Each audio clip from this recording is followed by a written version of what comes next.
ଧର୍ମରେ ଧନ ମୋର ତୋତେ ଯେତେ ବୁଝାଇ କହିଲେ ବି ତୁ ଥକି ଯାଉଛୁ, ମନ ଉଣା କରୁଛୁ, ଭାଙ୍ଗି ପଡ଼ୁଛୁ।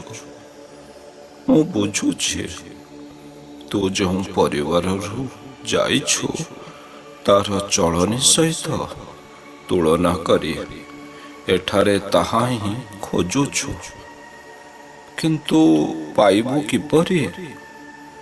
ତୁ ନିଜେ ପରା ଏ ପର୍ଯ୍ୟନ୍ତ ନିଜକୁ ଠିକ ଭାବରେ ସଜାଡ଼ି ପାରିନାହୁଁ। ତେଣୁ ବାପରେ ମୁଁ ସବୁବେଳେ ତୋତେ ଗୋଟିଏ କଥା କହିଛି,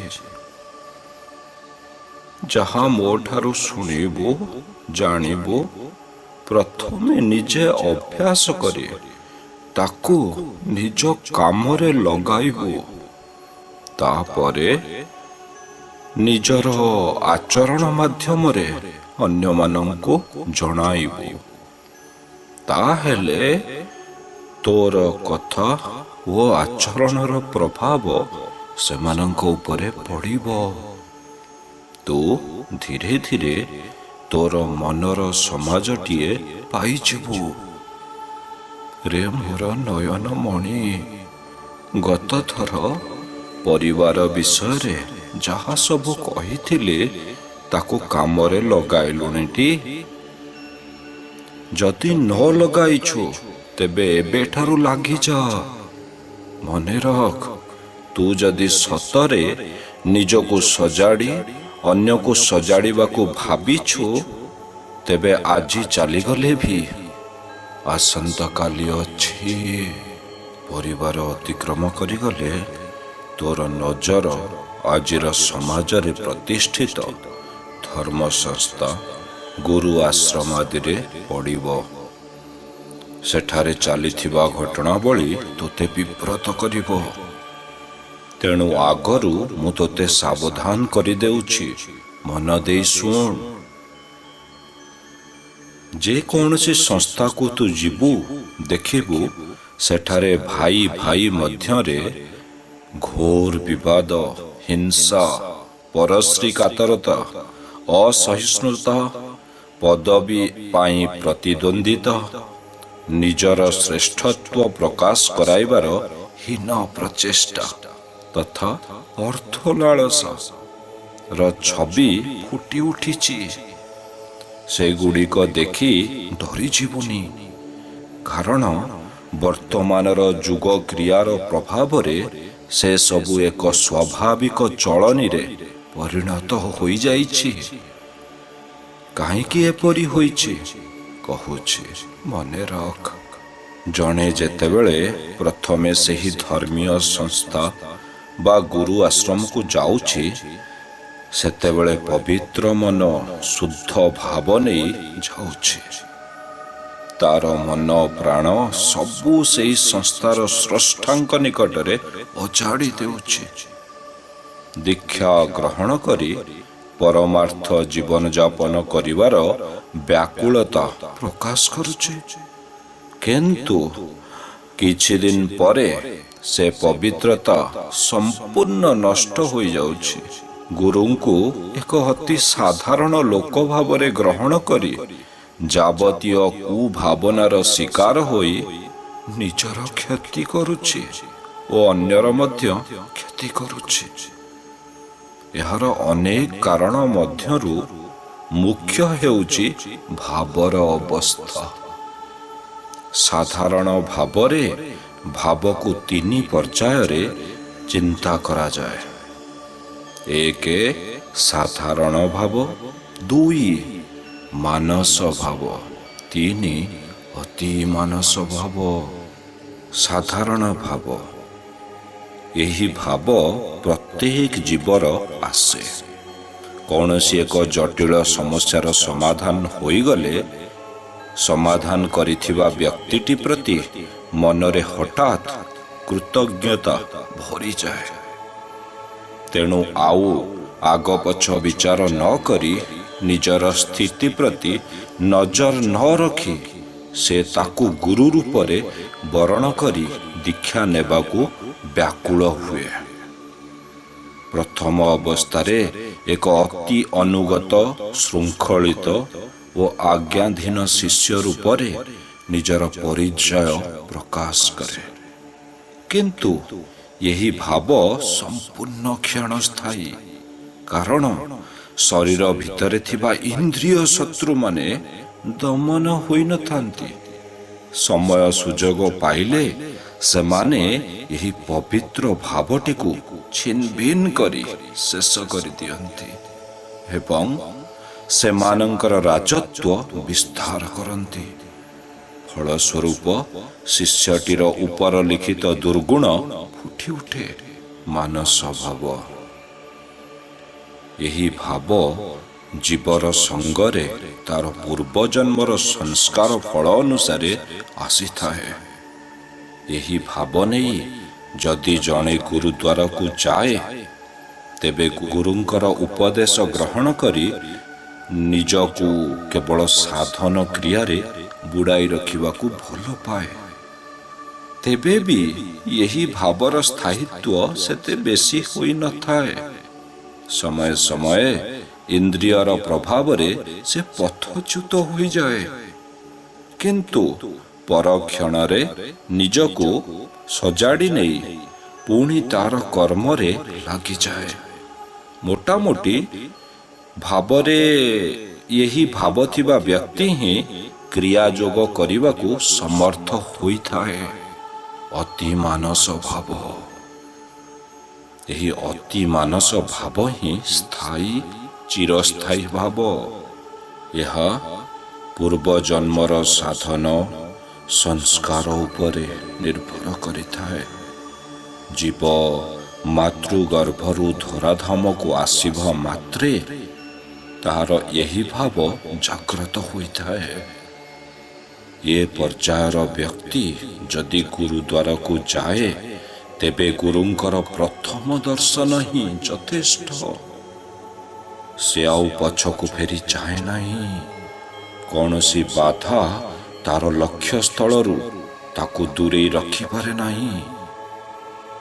ସାଧାରଣ ଭାବ ବା ମାନସ ଭାବ ନେଇ ଯାଇଥିବା ବ୍ୟକ୍ତି ଜଣକ ଗୁରୁଙ୍କ ଉପରେ ଶ୍ରଦ୍ଧା, ନିଷ୍ଠା ଓ ବିଶ୍ୱାସ ସ୍ଥାପନ କରିଲେ, ତାଙ୍କର ଉପଦେଶ ଠିକ୍ ଭାବରେ ପାଳନ କରିଲେ, ଗୁରୁଙ୍କ ଆଶୀର୍ବାଦରୁ ସେ ଦିନେ ନା ଦିନେ ଏହି ଭାବରେ ପହଞ୍ଚିବ, ଏଥିରେ ସନ୍ଦେହ ନାହିଁ। ଚରମରେ ବାଉଳା ହାତୀ ମୋର, ଆଜିକାଲି ତୁ ଯେଉଁଠାକୁ ଯିବୁ, ବହୁ ସଂଖ୍ୟାରେ ଏହି ସାଧାରଣ ଭାବ ପର୍ଯ୍ୟାୟର ଲୋକ ଦେଖିବୁ। ପ୍ରତ୍ୟେକ ଗୃହସ୍ଥ ଏ ଭାବର ଅଧୀନ, କାରଣ ସେମାନଙ୍କର ସମସ୍ୟା ଅନେକ।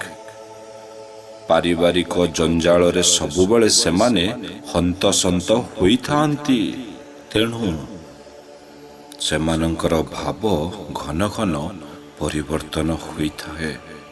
ତଥାପି କେବଳ ଏହିମାନେ ହିଁ ଅନୁଷ୍ଠାନ, ସଂଗଠନ, ଆଶ୍ରମ ଗଠନ କରିବାକୁ ସମର୍ଥ ହୋଇଥାନ୍ତି। କିନ୍ତୁ ମାନସ ବା ଅତିମାନସ ଭାବର ଲୋକମାନେ ସଂଗଠନ କାର୍ଯ୍ୟ ପାଇଁ ଉପଯୁକ୍ତ ନୁହନ୍ତି, କାରଣ ସେମାନେ ସର୍ବଦା ଏହି ବାହ୍ୟ କାର୍ଯ୍ୟରୁ ନିଜକୁ ଦୂରେଇ ରଖି ନିଜର ସାଧନ କ୍ରିୟାରେ ଲାଗିଥାନ୍ତି।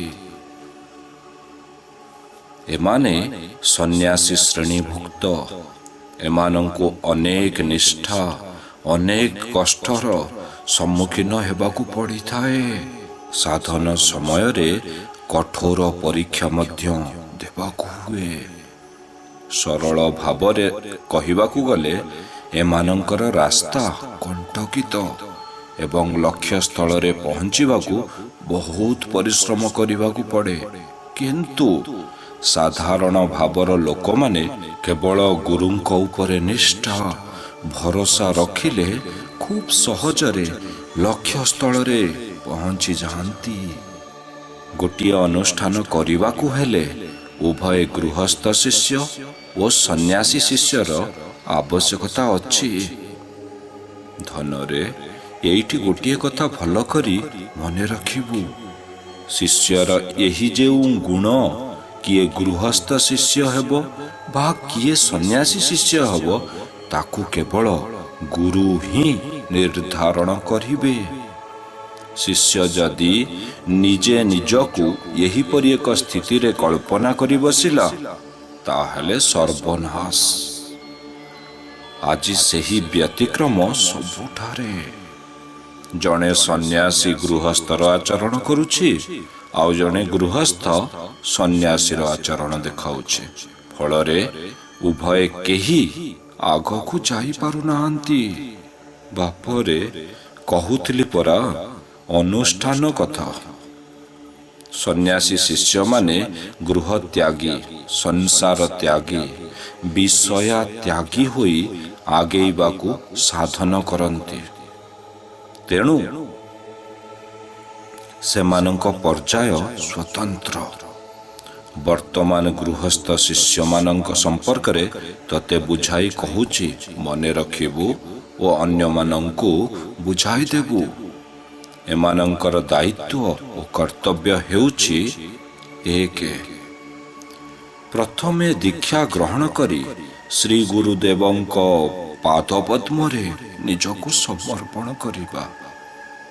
ଜୀବନର ପ୍ରତିଟି ମୁହୂର୍ତ୍ତରେ ଯେଉଁ କର୍ମ କଲେ ବି ସବୁକୁ ଗୁରୁଙ୍କୁ ପ୍ରଥମେ ସମର୍ପଣ କରି ତାପରେ କର୍ମରେ ନିଯୁକ୍ତ ହେବା। ଯେତେ ବାଧାବିଘ୍ନ ଆସିଲେ ବି ଶ୍ରୀ ଗୁରୁ ଦାନ କରିଥିବା ସାଧନ ପ୍ରଣାଳୀ ଧାରା ନିର୍ଦ୍ଧାରିତ ସମୟରେ ପାଳନ କରିବା। ଏହି କ୍ରିୟାର ଅଭ୍ୟାସ ବଳରେ ଭିତରେ ଥିବା ଇନ୍ଦ୍ରିୟମାନଙ୍କର ଗତିପଥ ପରିବର୍ତ୍ତନ ହୁଏ। ସେମାନେ ଆଉ ଅନିଷ୍ଟ ନ କରି ବନ୍ଧୁ ଭାବରେ ପରମାର୍ଥ ଜୀବନରେ ସହାୟ ହୁଅନ୍ତି। 2. ଶ୍ରୀ ଗୁରୁ ଆଶ୍ରମ ଅନୁଷ୍ଠାନର ଯତ୍ନ ଓ ଉନ୍ନତି ଲାଗି ନିଷ୍ଠାପର ଭାବରେ ନିଜର ଶ୍ରମ ଦାନ କରିବା। କାହିଁକି ଜାଣିଛୁ? ଗୁରୁଦେବଙ୍କର ଆଶ୍ରମ ରହିଲେ କେତେ, ନ ରହିଲେ କେତେ, ସେଥିରେ ତାଙ୍କର କୌଣସି ଆବଶ୍ୟକତା ନାହିଁ, ଯାଏ ଆସେ ନାହିଁ ବା ଲାଭ କ୍ଷତି ନାହିଁ। ଅନୁଷ୍ଠାନ ତୁମମାନଙ୍କର। ଏହି ଅନୁଷ୍ଠାନ ମାଧ୍ୟମରେ ତୁମ୍ଭେମାନେ ସଂଘୀୟ ଜୀବନର ଅଭ୍ୟାସ କରି ଧୀରେ ଧୀରେ ବିଶ୍ୱ ସଂଘରେ ନିଜକୁ ସାମିଲ କରିପାରିବ। ନିଜର ଭାବକୁ ଦୃଢ଼ରୁ ଦୃଢ଼ତର କରି ପରମାତ୍ମାଙ୍କ ସହ ଯୋଗ ହୋଇପାରିବ। 3. ସଂଘ ବା ଅନୁଷ୍ଠାନ ଭିତରକୁ ପ୍ରବେଶ କଲେ ନିଜର ଇଚ୍ଛାକୁ କଦାପି ଅନ୍ୟ ଉପରେ ଚାପି ଦେବାକୁ ଚେଷ୍ଟା କରିବ ନାହିଁ। ଗୁରୁଙ୍କ ନିଷ୍ପତ୍ତି ଉପରେ ସର୍ବଦା ନିର୍ଭର କରିବ। କାରଣ ସେ ହିଁ ତୁମ ଭିତରକୁ, ବାହାରକୁ, ଅତୀତକୁ ଓ ଭବିଷ୍ୟତକୁ ଦେଖି ତୁମେ କେଉଁ କର୍ମ ପାଇଁ ଉପଯୁକ୍ତ ତାହା ସ୍ଥିର କରିବେ। ଏଥିରୁ ବ୍ୟତିକ୍ରମ ଘଟିଲେ ତୁମର ପତନ ନିଶ୍ଚିତ ହେବ, ଏଥିରେ ସନ୍ଦେହ ନାହିଁ। 4. ମନରେ କୌଣସି ଭାବର ଉଦ୍ରେକ ହେଲେ ସଙ୍ଗେ ସଙ୍ଗେ ଗୁରୁଙ୍କ ଆଗରେ ପ୍ରକାଶ କରି ନିଷ୍ପତ୍ତି ଆଣିବ।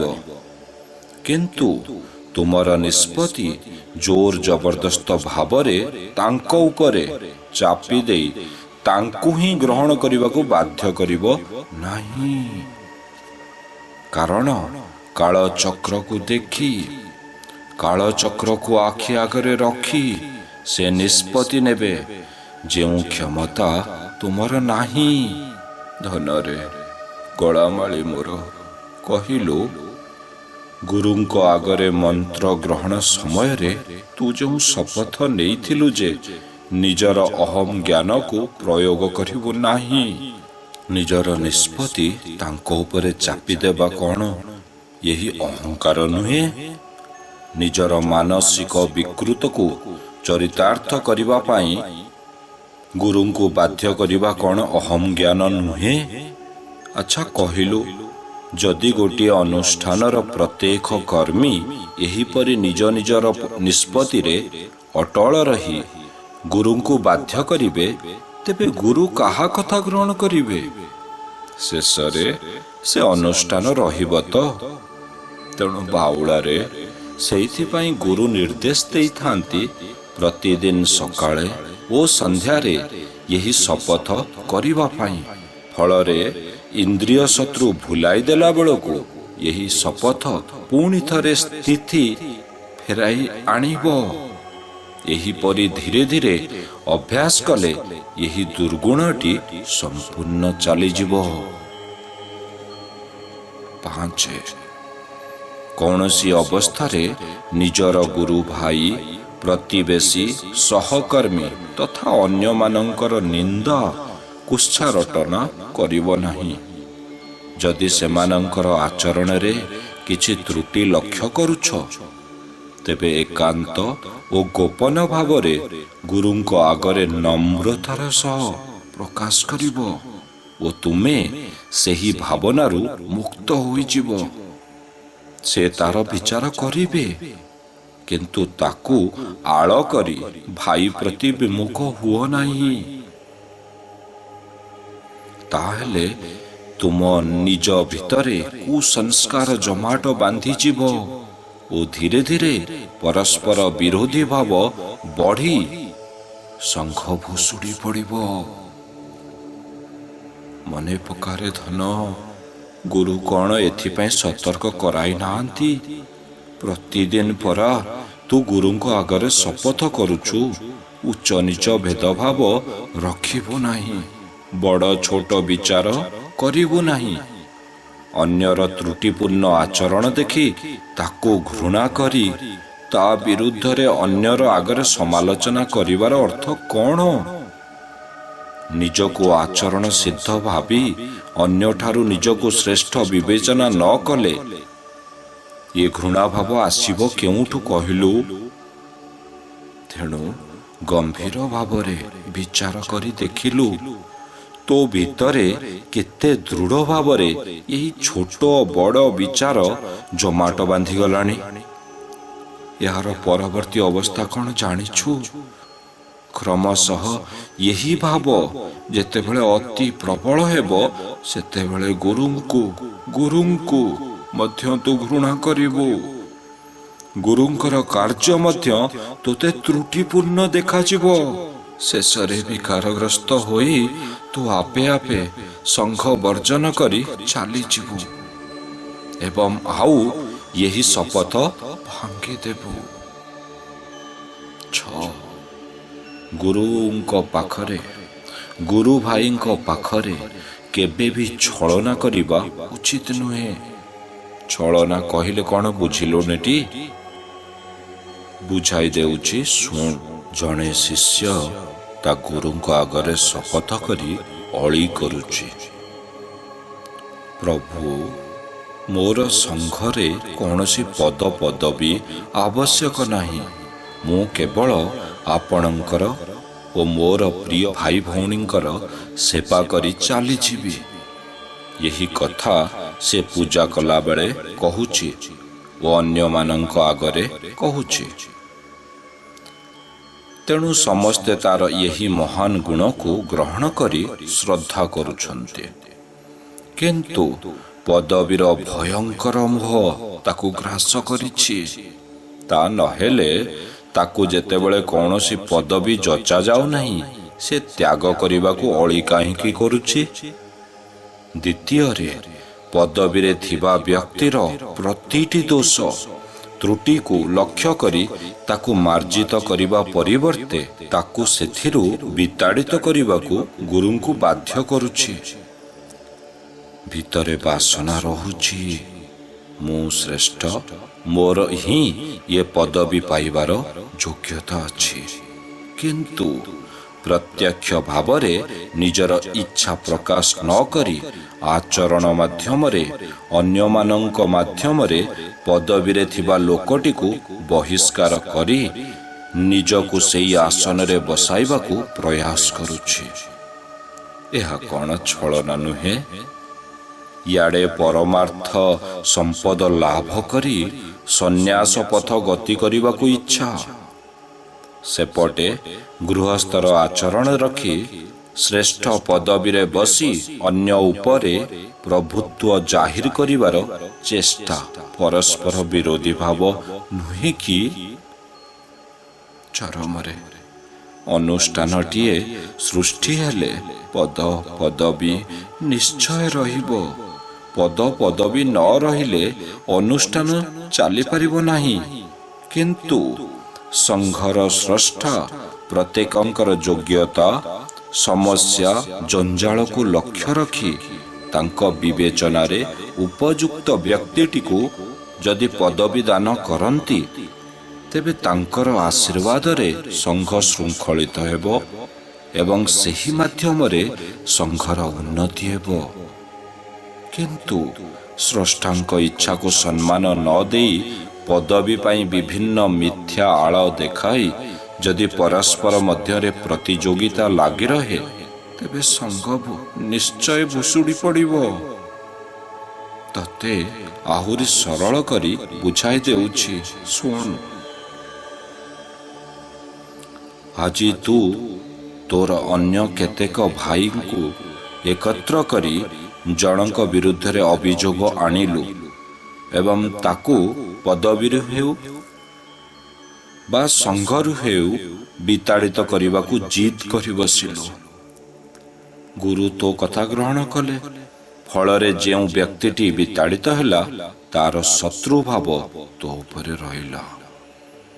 ସୁବିଧା ସୁଯୋଗ ଦେଖି ସେ ତାର ଆଉ କେତେଜଣ ସମର୍ଥକ ଭାଇମାନଙ୍କୁ ଧରି ତୋ ବିରୁଦ୍ଧରେ ଚକ୍ରାନ୍ତ କଲା।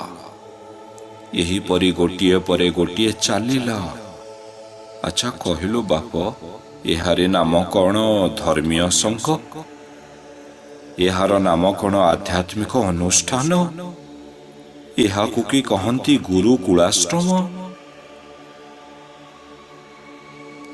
ଯେଉଁଠି ଗୁରୁଙ୍କର ଗୁରୁତ୍ୱ କେହି ବୁଝିବାକୁ ରାଜି ନୁହେଁ। ପ୍ରତ୍ୟେକଙ୍କର ଅହଙ୍କାର ଓ ଚିନ୍ତାଧାରାରେ ବୁଡ଼ିବାକୁ ଇଚ୍ଛା।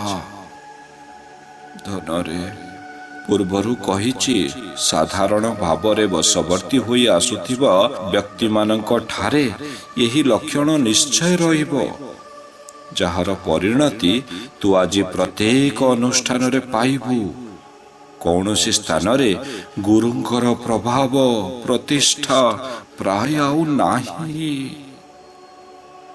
ତେଣୁ ଏହାର ପରିଣତି କ'ଣ ଜାଣିଛୁ? ଯେତେବେଳେ ଗୁରୁ ଲକ୍ଷ୍ୟ କରିବେ ଯେ ତାଙ୍କର ସମସ୍ତ ଚେଷ୍ଟା ସତ୍ତ୍ୱେ କେହି ଏହି ସାଧାରଣ ଭାବର ଉପରକୁ ଉଠିବାକୁ ରାଜି ନୁହନ୍ତି, ସେତେବେଳେ ସେ ନିଜକୁ ସମସ୍ତଙ୍କ ନିକଟରୁ ଦୂରେଇ ନେବେ, ବହୁତ ଦୂରକୁ, ଯେଉଁଠିକୁ କାହାର ହାତ ପାଏ ନାହିଁ, ଚିନ୍ତା ସ୍ପର୍ଶ କରିପାରେ ନାହିଁ, ଅଳି ଅର୍ଦ୍ଦଳି ପ୍ରାର୍ଥନା ପହଞ୍ଚି ପାରେ ନାହିଁ। ଭାବରେ ଶେଷ ନିଷ୍ପତ୍ତି ନେବା ପୂର୍ବରୁ ଆଜି ପୁଣି ଥରେ ତତେ କହୁଛି, ବାଟକୁ ଫେରିଆ, ମତେ ଲକ୍ଷ୍ୟ କର। ମୁଁ ତୋର ସବୁ କଥା ବୁଝିଦେବି। ଖାଲି ଟିକେ ମୋ ଉପରେ ନିର୍ଭର କର। ନିଜର ଆଚରଣ ମାର୍ଜିତ କରିଦେ। ତାପରେ ଦେଖିବୁ ତୋର ଚଲାପଥରେ କୌଣସି କଣ୍ଟା ରହିବ ନାହିଁ। ମୋର ଆଶୀଷ ତୋ ଉପରେ ଅଜାଡ଼ି ହୋଇ ପଡ଼ିବ। ଏଥରକ ଏତିକିରୁ ରହୁଛି।